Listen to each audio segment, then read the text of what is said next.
So I'm going to show you how to hard reset your Nothing Headphones 1.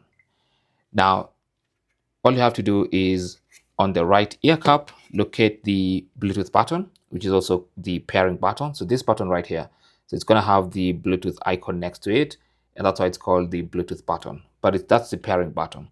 So basically, you want to press and hold that one single button, and you need to hold it for about 10 seconds until you see this light blink red 3 times. Okay, so let's do this together. So press and hold. 1, 2, go. Press and hold. Let's try that again. Press and hold. Wait. Okay, so the button is a bit flush with the body, so you kind of have to dig in a bit to press it. So press and wait.